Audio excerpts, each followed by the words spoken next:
Hey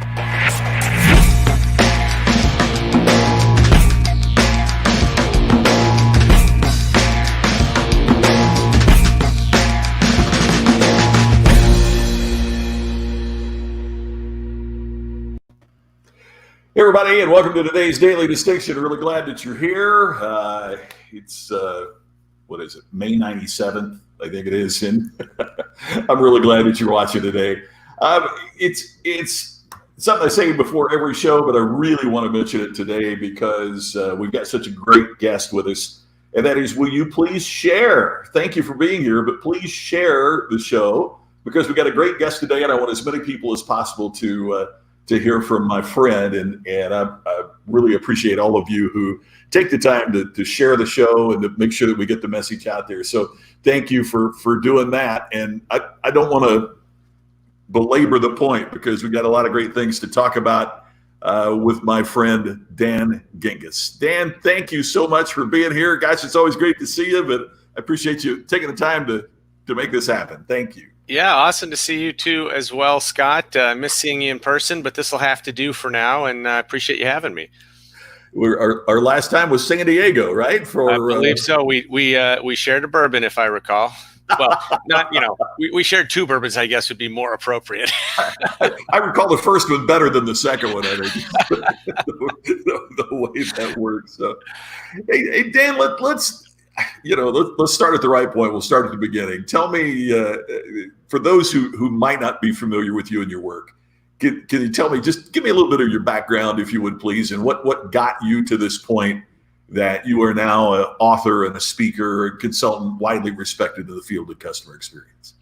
Well, very kind of you to say, by the way, I appreciate it. But I took a little bit of a different route because I actually spent a little more than 20 years in corporate America, running marketing teams for the most part, literally starting in the direct mail industry and leading up to and through social media and pretty much everything in between.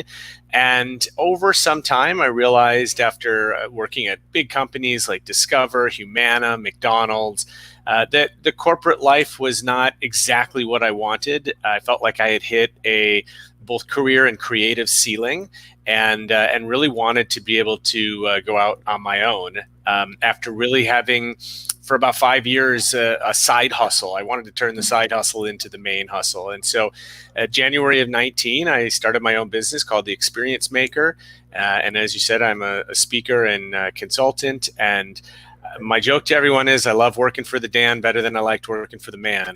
And it is Dan is the man. What do you mean? Dan is the man. It's nice. It's really nice to be able to plan your day, work on what you think is important, take the day off to hang with the kids if you want, and just have that flexibility has been terrific. So, and plus I get to work with all sorts of great clients and companies, and really keeps my brain moving and energetic. So it's been fun.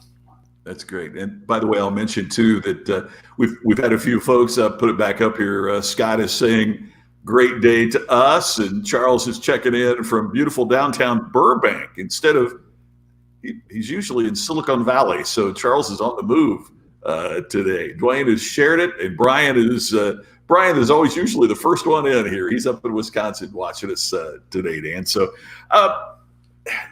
one of the things we've never talked about, and it struck me when you were saying that, is the diversity of the companies that you have been with. And I grew up in the Louisville, Kentucky area, so Humana's name was on everything. Yep. I'm curious, how does the customer experience vary from a company like that to some of the other ones that you mentioned? Well, the thing that was the biggest distinguishing factor, I would say, between Discover and Humana and a place like McDonald's was the regulatory environment. And one of the things that really frustrated me about financial services and healthcare was that, in my opinion, the regulations were always well-intended or well-intentioned, but they were usually poorly executed. And that's not a political statement. It happened in both sets of administration, so it's not a political thing. It's more, my belief is that in general, regulations are customer friendly. And so as CX people, we tend to nod our heads and say, yeah, we agree that should be the case. But then those in government go a step further and they like to tell people on the ground how to execute, and they don't have any idea how to execute. And so I always wished for, if somebody had said to me at Humana, which focuses on Medicare Advantage products, so focused on seniors, if somebody had said to me, so the policy is that Gladys, our customer, has to understand her policy. All right, as a CX guy, I'm sure you agree that's a good thing. We don't want to sell her a policy she doesn't understand. Sure. Now, if they had stopped there and they had said, and Dan Gingiss, you have to prove to us that Gladys understands her policy, I think that would have been a really fun challenge, and we would have innovated our way to a solution. But instead, the regulations say, here's how you must have Gladys understand her policy. You must send her a 90-page document that you cannot change a word of. You cannot digitize. You have to send in the mail. And we don't care that you've done the research that shows that Gladys just throws it in the recycling bin. Yeah, you're going to read that, yeah. Right. And so the thing that always made me sad was that everybody agreed that Gladys should understand her policy, but the solution doesn't get to her understanding her policy, right? And so that frustrated the heck out of me. And then, so then I went to McDonald's, where, there's some more regulations in the food industry, clearly, about, safety and how the sourcing and that sort of thing. But from a marketing perspective, it was pretty much open game, and that was a lot more fun, and could be offered a lot more flexibility. But my guess too, Dan, I don't know, but I'm just getting my guess too, Dan, is when Gladys gets that 90-page manual, she thinks, why is Humana sending me this? Don't they know and she's not blaming a regulatory environment or a regulator. She just thinks, well, the company doesn't understand me. It's like if you get almost any time you get an explanation of benefits from your insurance company, you get that extra page that has translations into 12 languages, which they send to everybody, even though they know you speak English, right? And so why don't we send them to the people who need them, but not have to send them to absolutely everybody, waste all this paper, all this expense for really no value. But that is, and the real challenge was, you couldn't get out from underneath the regulations because nobody wants to go challenge the government. It's too expensive. It's too time consuming. And so you end up doing other things. Another thing that came up that I thought was just fascinating, and I hope someday gets resolved in court or wherever it has to be resolved, was we had a woman at Humana that posted on our Facebook page about her daughter who was a diabetic.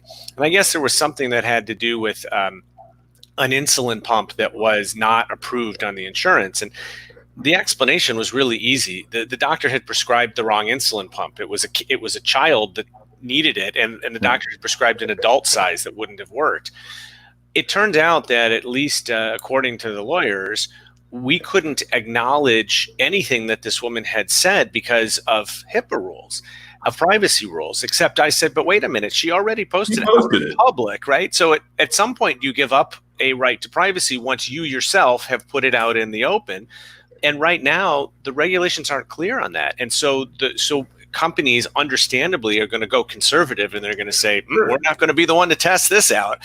But then for me, it was heartbreaking because, as a social guy, and especially as a social customer service guy, I wanted to be able to help this woman. And I felt like my hands were tied. So really interesting questions that, HIPAA was written decades ago and has never been updated since the advent of social media. Crazy. So there is it's not even referenced. Well, it's crazy to think that sending out multiple 90-page booklets is less expensive than challenging it, but I'm sure that it is, because every company's run a cost-benefit analysis on it and just decide it's not worth the time or the publicity, because it would be so easy to take that the wrong way, that you're challenging this because you don't want to communicate, So much about the customer experience is perception, right? Absolutely. Your customer's perception is their reality. And so, I like to say if we build a mobile app and we think it's the best mobile app out there and our developers tell us it's really easy to use and using the latest technology, but our customers are telling us they don't get it or it's confusing or complicated, unfortunately that's their reality, and we have to react to that and build it not for our reality but for theirs. But for And theirs, and another thing that I don't mean to keep going back to no, please, insurance, yeah, but great. another thing that was so interesting there. I mean, I've watched my own mom who is 76, and I pick up her iPhone, and it doesn't even look like an iPhone to me because the font is so big that she gets like 3 words per page. But when you're marketing to people in their 60s and 70s and 80s, because your product is Medicare Advantage, you have to consider that most of them they're working on more zoomed screens, and so how do we build the experience that it makes sense? That's the kind of stuff around experience that I get really excited about, because I think it's fascinating. You reminded me of something I haven't thought of for a long time. Tom Peters used to do this riff on shampoo bottles in hotels.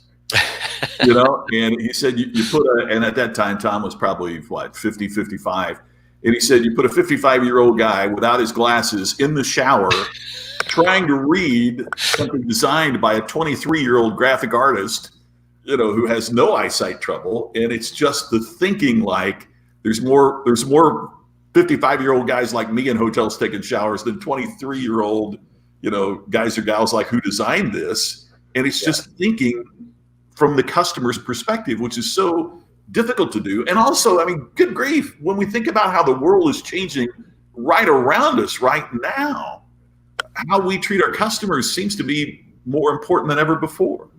Well, I think this moment in time is the best time to think like your customer, because it is the only time in human history, I think, or certainly during our lifetimes, that everyone in the world is experiencing the same thing. So if you can't be empathetic right now, if you can't step into the shoes of your customers right now, I may suggest that you go try something else as a career, right? Because you should know exactly what your customers are going through right now, because you're going through it too. I'm talking to royal you, right? And so we know that customers are stuck at home. We know that they are getting everything delivered instead of going out. We know that safety, I think safety is going to be the key word of customer experience for the next year. Especially as things open up, that we're not going anywhere to any doctor's appointment or any store unless we feel safe doing it. But we should all understand that as experience designers, because we're going through the same thing in our own lives and with our own families. So true. Ernest is checking in from Lubbock, Texas, says a big Texas howdy, Dan, to us, and he's talking about knowing your target market and build the app for him. He sold 4 new accounts today just based on knowing his customer better. And that's something that both you and I preach so much. And I don't mean a couple of white dudes sitting here trying to talk about what's going on in the world today as it relates to that. But I think now is a really important time to have some difficult conversations with our teams about how we communicate with customers that, if you're white, that aren't like you. The importance of sensitivity in this challenging time and empathy in this challenging time, I think are critically important, don't you? Absolutely. And I'll tell you, I tend to be an optimist anyway, but one of the things that makes me optimistic about what's going on right now is actually when I look at my kids. So I have a 14-year-old and a 12-year-old. And their friend base is so diverse, and their school is 40x as diverse as when I went to school and I was their age. And so they're growing up in a world where they don't know any different, that there's just lots of people of lots of different colors and backgrounds around them, and they're all their friends. And it's just, it's sometimes they're looking around being like, what's a big idea? Why is everybody all upset? And yet both of them wanted to go to the march that was in our local area, which we did, and we stayed socially distanced. That was my one caveat. So I'm very proud that they that they believe and that they want to stand up for it. But I'm optimistic that the younger generations are going to help the rest of us move forward and move past, because I think they're growing up in a different era. I hope. I mean, it may be somebody may call me out for being naive there, but at least as I look at my kids, they're definitely growing up in a different environment than I did, and so I that gives me some hope. Yeah, you hit on such an important point. I'm thinking of the story that my wife Tammy tells about my stepson, her oldest of her two boys, and he was in a new school, and he was describing his new friend, and the new friend came over and is black, but that was never once part of his description. And it's not because he didn't see color. You know, the whole line about, oh, I don't see God is ridiculous. It's that it wasn't a defining factor. That's awesome. He was a friend. I mean, and I think that's kind of the world that we all hope to get in, is that, you know, we had a conversation on this program about how saying I don't see color, it's like, Dan, if I had one eye in the middle of my forehead instead of two, you wouldn't say, well, I don't see eyes. I don't. I mean, you would know. I mean, it's ridiculous to say, but the fact that it's irrelevant. I think that's one of the reasons that this is happening with such force right now, is exactly what you said. We do have a generation that grew up where this was not we've gotten to the point now that it's so crazy that racism exists that it's time to step forward and just demand better and require better. But I think it's going to carry on into our world of the customer experience. For sure, because look, we've known for a while that not all of our customers are the same, and we talk about customer personas and customer journeys and all that, but the truth is that, you know, if you have 100 customers, they're all different. They're all unique in different ways, and often they're going to perceive your product, service, company, whatever it is, in different ways as well. And the more that we can be attuned to that, the better we can provide for them and keep them as customers. And certainly if you have customers that are unique on a variety of different levels, race just being one of them, right? Yeah. I think that, and we've seen companies get in the news for religious beliefs. We've seen them for political beliefs. There's all sorts of things that the companies have to grapple with, and the trick is to understand that your customer base is not always like you, and may have different backgrounds, different beliefs, what have you. And so it's just about being attuned to it, and I think being sensitive to it. I was thinking of an example. I don't know if you know Kelly McDonald. Kelly is an author and a speaker, and she's terrific. And her whole thing is how to communicate with people who are not like you. And it's really cool because it's, she's a white woman talking about how we need to communicate better with all these diverse marketplaces. Yep. And she tells the story of a bank that hired her because they had one program. They had there were a lot of Latinos in their area, they thought. So they did a big Cinco de Mayo promotion, that you could come to the bank on Cinco de Mayo. Well, the problem was they were in Miami, and that's Cuban. But because everybody spoke Spanish, they just couldn't believe that they wouldn't celebrate Cinco de Mayo. And if you don't realize, it's a Mexican holiday. I got it, yeah. I know you do, but in case everybody's wondering, well, what's wrong with which nobody at the bank, and it's amazing that you go through the whole process and nobody raised their hand and went, wait a minute, that they get to that point. And I think that's one of the challenges that we're going to have, is that we have to educate a diverse workforce to deal with diverse customers. And also, I think it really boils down to open-mindedness. I want to tell you a funny story that you'll appreciate. It was about my first and only experience at the NSA National Conference, the National Speakers Association. And so I walked into a session that the first thing I noticed was that it was a panel, and I tend to prefer at conferences, I tend to prefer solo presentations and panels. And so I was like, I don't really know. And then I learned that they were doing a game show, and I was like, oh boy, this sounds a little cheesy. I'm not sure. And then there was something I just couldn't place. And I was looking around, and finally I looked down at the program and I figure out this is a Black NSA event. And there were a few white guys in the room, but I was definitely in the minority. And so I made an instant decision. I'm like, I'm staying. This is great. I'm going to try this out. Yeah. I'm telling you, it was the best session I went to at NSA by far. Yeah. And afterwards, I walked up to everybody that was on the panel, introduced myself, told them how great it was. And one of them I ended up hiring to be my coach, Marquesa Petway, who was I know Mark. Oh my gosh, Mark's spectacular. That's so cool. So she was great, and I think one of the reasons she and I got along so well is that it was maybe because of the improbability of us working together, and it was awesome. And I was so glad that I stayed, and it just sometimes it requires that open-mindedness, and obviously I felt welcome there too, right? So it all kind of worked, but. That was it was a fun story for me, and it really affected my business in a very positive way. My new company name and logo and branding is all because of Marquesa, the experience maker. We developed that together at an apartment in Harlem, actually, where I went for a VIP weekend, and it was amazing. And you make such an important point, Dan. First of all, it's about being open-minded, as you said.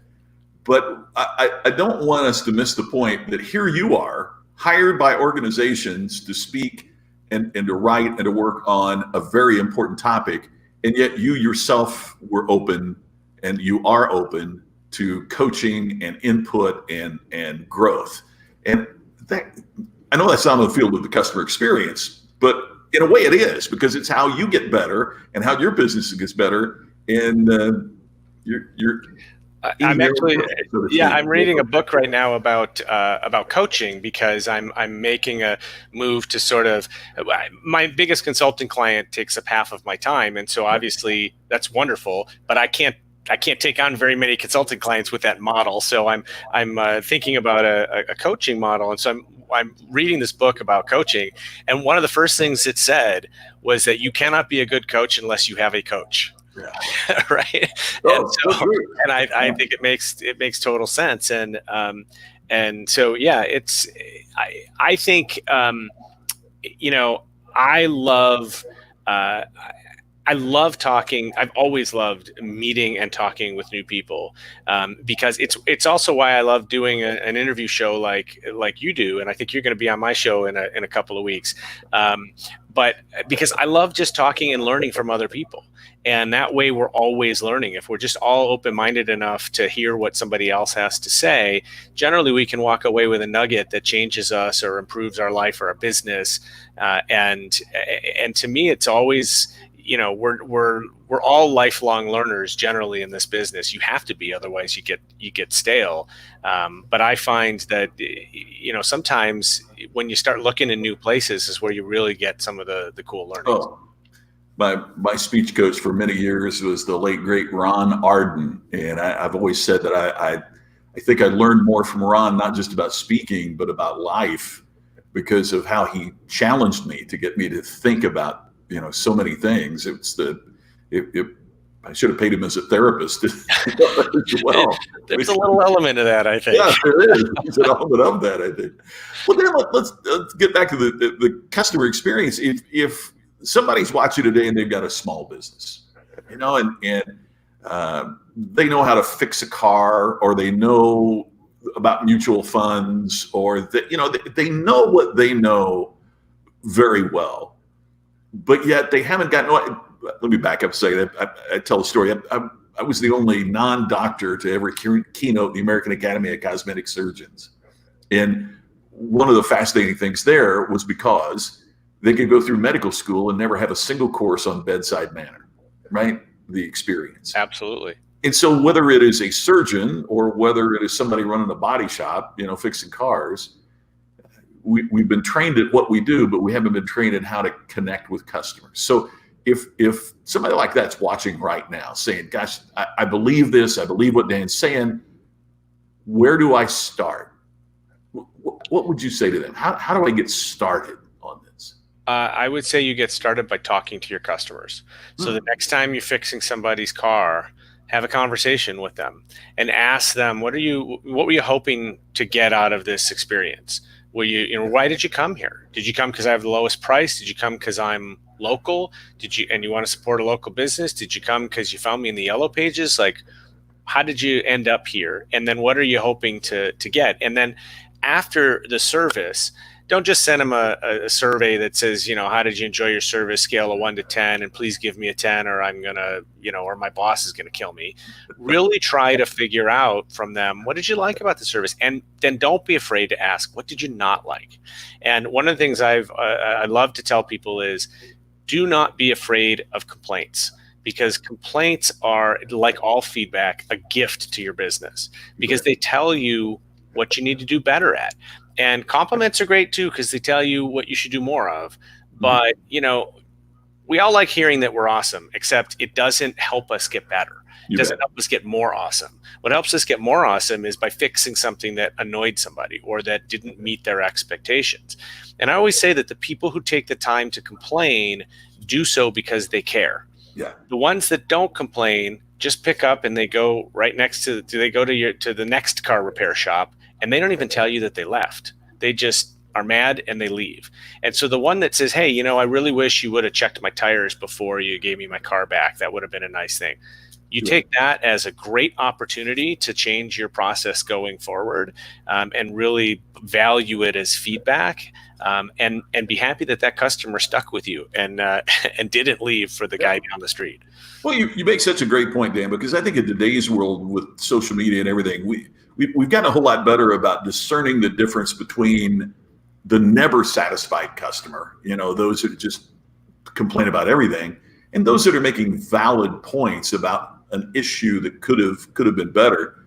And you also I loved when you said process, because I think it's a problem in many businesses, large and small, is they'll placate the customer, but they won't fix the process that created that dissatisfaction in the first place.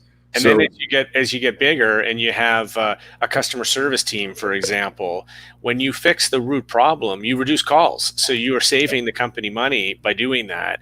You're reducing frustration. We also used to say, when I was at Discover, we never had a legitimate data point for this. I think it was more intuition over a lot of years. But the general assumption was that for every phone call that had an issue, a problem, there were 100 people who didn't call. Yeah. And so then you think about, you scale that up and you start getting at, we have to fix these problems, because if 99 of those people that didn't call us pick up and leave, we're not going to have a business at the end of the day. And so I totally agree with what you're saying. And process don't get scared by the word process. Yeah. It doesn't have to be something that's documented or audited or anything like that. It's just, hey, if you, it's like when I go get my car repaired, the last thing they always do is wash the car. It's just such a nice touch, right? That I get a clean car back. I didn't ask for it. I didn't pay for it. But it makes me walk out of there, and even though I just paid a big bill for my repair, I feel okay about it because it was a nice experience. Well, gosh, there's so much to unpack there, and it's really important what you're talking about. And I think we fear, sometimes, particularly in smaller businesses, we fear asking because, maybe they'll complain or maybe they'll tell us something that we don't want to hear. And so we don't even ask a question. Gosh, you took me back to my old broadcasting days there too, because we always used to say, if somebody calls even to request a song, back when I was a disc jockey, you got to pay real attention to that, because there's 15 people who wanted to hear it that didn't call you, so for sure. All of that is so, and it's statistically validated as well. It's absolutely. I mean, when I'm doing keynotes, my speech has a lot of mini case studies in it, and so I have a framework that's 5 letters long, and each of the 5 letters, I'll generally share 3 real life stories. So assume in any keynote you're getting roughly 15 different stories. But when I ask for feedback, I always ask people, which of the stories stuck with you? Which do you remember and that have made an impact? And are there any that didn't hit with you? Yeah. And I always ask both questions. And over time, when I get repeated, this one didn't hit with me, I kick it out of the keynote, right? You never see it again. And I have a much bigger library than 15, so I can move stuff in and out. But I always there's a handful that I know are the ones that resonate with almost every single audience I've ever been in front of, because I asked for the feedback. I'm not guessing at which ones people like. I've asked. And I don't just say, hey, did you like the speech? Because nobody's going to come up and say no. They're going to tell you, yeah, you were great. Okay, but that doesn't help me. They're going to tell the meeting planner that they didn't like it. They don't like it. They don't come to the speaker, right? So yes, but what definitely helps me is, hey, I really related to that story about Chewy, and then the one story you said on the other one, I didn't quite understand where you were going there. Thank you so much. Now I know what to do with that. Absolutely. Hey, we're just about out of time, Dan, but how can people get in touch with you and tell us about books and anything else that people can follow up with this and learn more from you about a topic they really need to understand? You got it. Well, I am actually about 85% done with book number 2, not the actual title. Haven't come up with the actual title yet, but hopefully going to Untitled Gingiss Project, right? Yeah, that's right. That's right. And hoping that will be out roughly as we get back to speaking, Scott. So, which I'm predicting is going to be early next year. But very excited about that. And in the meantime, you can get me at dangingiss.com. That's Gingiss. On Twitter at dgingiss, on LinkedIn. And I am, because I practice what I preach and I preach engagement, I will always write back. So feel free to ask questions or engage with me, and I'd love to chat with you. You're the best, my friend. Thank you so much for being here. I really Thank you, Scott. I appreciate the opportunity. Nice to see you. Always great seeing you. Thanks to our guest today, Dan Gingiss. He's the best. He is not somebody that gives a book report, as you can tell. He's somebody that has lived the importance of the customer experience in so many different ways. So that's today's Daily Distinction. Thank you for sharing. Thank you for watching. I look forward to talking to you again tomorrow on the next episode of Daily Distinction. Hope you have a great day, and we'll see you then.